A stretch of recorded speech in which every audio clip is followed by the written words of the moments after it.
ركبنا عربية، في ضابط خبط على العربية جامد، مش مسامحة اي واحدة فاسعد نفسك بنفسك. صحيت النهاردة بدري علشان اعمل الفيديو ده. الساعة دلوقتي 9:30.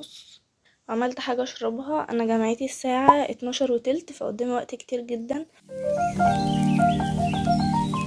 حطيت الترابيزة هنا عند السرير، طبعا السرير متبهدل فلسه هظبط الحاجات هنا كده. حطيت المحاضرات كلها والتابلت والاقلام. حطيت هنا عامله حلبة عشان البرد.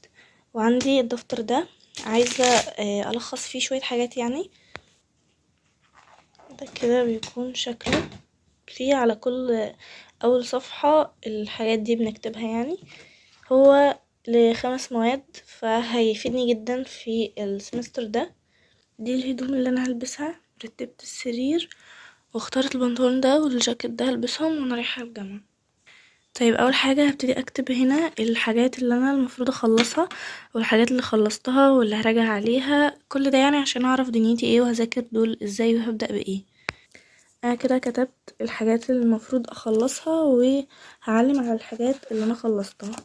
فالميكروبيولوجي السكشن ده انا خلصته تمام، والميكروبيولوجي المحاضرة برضو انا خلصتها.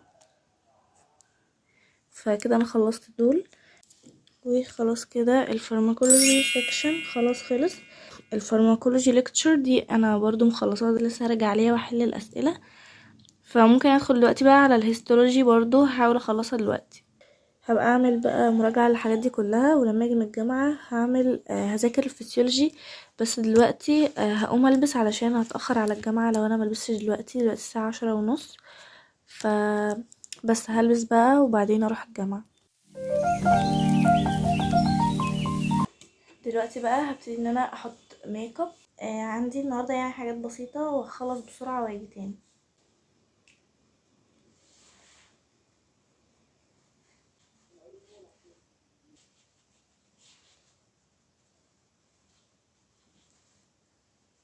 بقى احط البلاشر برضو حاجه خفيفه.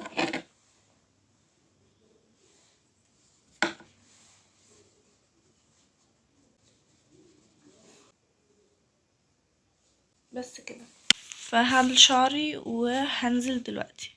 لبسته وخلصت، عرفت اصور لكم هناك اصور لكم، لو معرفتش خلاص. مش عارفه شايفيني كويس ولا لا، بس عشان المكان الوحيد اللي عرفت اصور فيه احكي لكم اللي حصل معايا لما رحت اركب عربيه وكده علشان اجي الجامعه. ركبنا عربيه، حصل لخبطه في الفلوس بتاعه العربيه. المفروض ان انا دفعت مرتين، كان معايا عشان مقطوعه في ايدي. فبعدين حطيتها في الفلوس، يعني دفعت مره وحطيتها في الفلوس وانا بديها للسواق الغلط يعني. فالمهم رجعها وقال صاحب ال10 جنيه دي يغيرها يعني يجيب واحدة بدلها. فالمهم قلت له لا ده انا حطيتها بالغلط وكده، وان هي بتاعتي يعني وخلاص، وان انت اجرتك كاملة وبتاع. فقال لي لا ده انا ناقص 4 جنيه. ماشي. المهم كان ناقص له 4 جنيه. فقلت يعني لو على قدهم سهلة وكده. فالمهم رحنا الاول عند الجامعة اللي هي بتاعت الدلتا. فالمهم شرحت له يعني ان انا دفعت مرة وان انا مش هدفع تاني. فلما واحد سواق سأله في ايه او ايه مشكلتك وكده، قام قايل له ده حصل كذا كذا وانا اجرتي ناقصه. انا كان في ورا ناس وادولي فلوس وانا ما عدتهاش، فممكن هما اللي يكونوا غلطانين. فالمهم قال له دول عندي وبتاع، قال له لا ده هما مش 4 ده 14. فهو زود الفلوس. المهم يعني ما دفعتلوش حاجه ماشي زياده يعني. فبعدين مشينا قدام شويه قبل ما نوصل الجامعه بتاعتنا بشويه، في ضابط خبط على العربيه جامد. فاللي هو السواق بقى يعني لسه طالع من مشكله وان هو فلوسه ناقصه وبتاع، وظابط بقى بيخبط. فبيقول له افتح بسرعه وكده. فالمهم فتح، قال له هات لي الاتوبيس الاصفر ده. في اتوبيس اصفر كان ماشي قدامنا، يعني ايه هات لي الاتوبيس الاصفر ده. فالمهم الظابط ركب والعربيه طارت ورا الاتوبيس. الظابط رن على واحد تاني يعني صاحبه، وقال له اقف قدام الاتوبيس وانا هقف من جنبه ومش عارفه ايه وكده. فالمهم احنا عدينا الجامعه، يعني انا ببص كان في بنت جنبي، احنا بس اللي في العربيه لان التانيين كانوا نزلوا في الجامعه اللي قبلنا. فانا ببص لها كده، لقيت الظابط بيبص لي كده، يعني ما اتكلمتش، اللي هو الجامعه عايزين ننزل. فما كانش بقى على المحاضره غير 10 دقايق. فالاتوبيس بقى سريع واحنا مش عارفين نعمل ايه. المهم فضل بقى يجري ورا الاتوبيس، والجامعة عدت وكده. فبعد كده بقى ايه فين الاتوبيس؟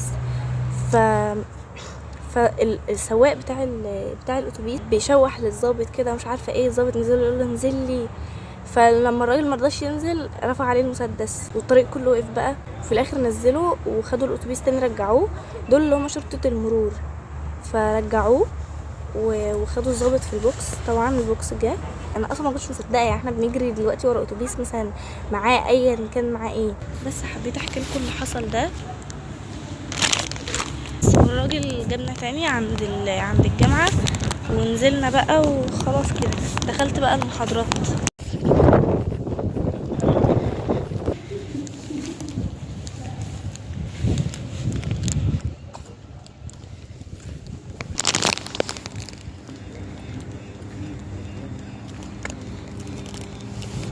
كنت ناوية اقعد كمان شوية بصراحة، بس الوقت اتأخر. هو الوقت ما اتأخرش، يعني احنا الساعة 2 دلوقتي بس. التليفون بتاعي هيفصل، لسه عاوز اعمل اكل. فهمشي بقى دلوقتي انام الحاجات بتاعتي وهمشي. ومش عارفة اعمل اكل ولا لا بصراحة. عملت مكرونة، لسه بقى هعمل البطاطس دي.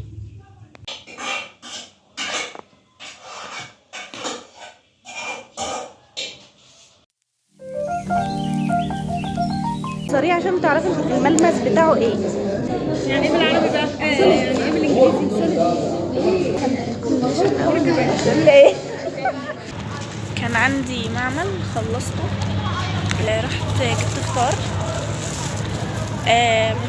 جبت طعمية وجبت ستينج، وراح الجامعة بقى دلوقتي. الجامعة هناك هنا. هروح افطر بقى، وعندي سيكشن تاني لسه هحضر. ده هنا ده المبنى بتاعنا.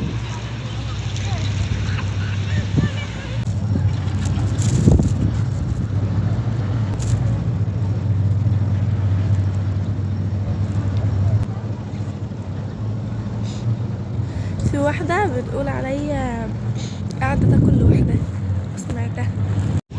عارفين الفكرة فين؟ ان انا مش مصاحبة حد، عشان كل اللي صاحبتهم طلعوا ما يستاهلوش، وفي الاخر هتلاقي نفسك لوحدك برضو. فعشان كده مش بقعد مع حد، فقاعدة لوحدي، مع ان كل اللي حواليا قاعدين مع اصحابهم كده. بس يعني مش بحب اروح اقعد مع حد ولا مصاحبة حد. يعني بقالي ترم في الجامعة، بقالي 4 أو 5 شهور ما عملتش شلة ولا صاحبت بقى ولا الكلام ده خالص. وعامة يعني كل الناس او معظم الناس اللي انا عملت لهم كل حاجة حلوة واعتبرتهم بجد يعني حاجة كبيرة في حياتي، وادت لهم قيمة. الناس دي اكتر حد خذلني بجد. وعلى فكرة اي حد كان مثلا بيعمل حاجة من ورايا او ما بيحبنيش او كده، اي واحدة يعني انا ببقى عارفة، وببقى عارفة هي بتعمل ايه وبتقول ايه عليا والكلام ده كله. بس مش بتكلم عشان مش بحب احط نفسي في حوارات. وعامة مش هرد الأذية بأذية يعني. انا بقيت ببعد على طول، ببعد عن اي حد بيأذيني نفسيا، ببعد عن الناس اللي مش بتحمل الخير. وانا عارفة ان هم في حياتي كتير، بس احيانا بنضطر ان احنا نستنى، يعني يمكن يتغيروا. بس اهو ادينا عايشين، نتعلم ونتغير وبنكون احسن. والدنيا موقفتش، يعني الدنيا مش هتقف على حد معين، سواء كان صاحب او اي. فاسعد نفسك بنفسك، ما تستناش من حد حاجه. وبس يعني اصل الدنيا مش هتقف على حد، فاهمين؟ عيشوا حياتكم عادي، اتبسطوا وفرفشوا. مش لازم يكون حد سبب في ضحكتكم، لا انتوا اضحكوا وفرحوا نفسكم باي حاجه يعني. فده المبدأ اللي انا بقيت عايشه بيه. في حياتي عامه، في اي حاجه بعملها. فبس حبيت اقول الكلمتين دول لان في ناس كتيره قوي زيي وبعدت عن ناس كانت في حياتها لاسباب ما، يعني ان هي مثلا ناس اذوها في حياتها او كده، وبتيجي من اقرب حد. يعني الفكره ان هي بتيجي من اقرب الناس ليك. فالحمد لله. وعامه اللي بيحاول ان هو يخسرني او يبعد عني فانا بساعده، مش بحاول ان هو يرجع او كده. انا مصدقه جدا المقوله اللي بتقول ان مش اي حد بيضحك لك يبقى بيحبك. فهي بجد مش مسامحه اي واحده اعتبرتها صاحبتي ودخلتها بيتي وما صانتش ده وما قدرتش ده واذتني في حياتي كتير. انا هنهي معاكم الفيديو لحد هنا عشان ما فيش حاجه جديده يعني ان انا اعملها. ما فيش غير سيكشن لسه هحضره وخلاص كده، والمفروض كنت انهي الفيديو امبارح. لما اروح بقى هذاكر الحاجات اللي عليا كلها لان بكره اجازه وبعده اجازه فقدامي وقت يعني. وبس ان شاء الله الفيديوز الجايه تكون احلى وهشارككم حاجات في حياتي اكتر. وبس ما تنسوش بقى تعملوا لايك وسبسكرايب وشير لي الفيديو عشان القناه بقى لها فتره